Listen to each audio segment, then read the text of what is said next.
কেউ ঘরে না থাকলে তুমি মোবাইলটা রেখে দিয়ে হস্তমথন করে জীবন ধ্বংস করছো। প্রায় রাসূল সাল্লাল্লাহু আলাইহি ওয়াসাল্লাম বলছেন আমার জীবনে বড় ভয়।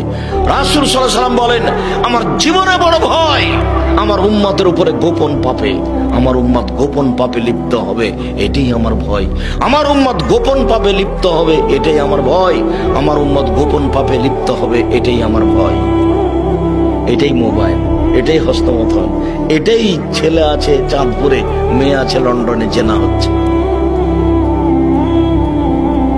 আমার জীবনে বড় ভয় আমার উম্মত গোপন পাপে লিপ্ত হবে। 1450 বছর পূর্বে এই কথা বলেছে।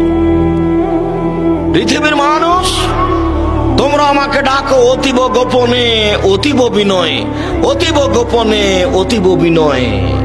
ইজ না দারাব্বাহু নিদান খাফিয়া, যখন জাকারিয়া আলাইহিস সালাম তার প্রতিপালক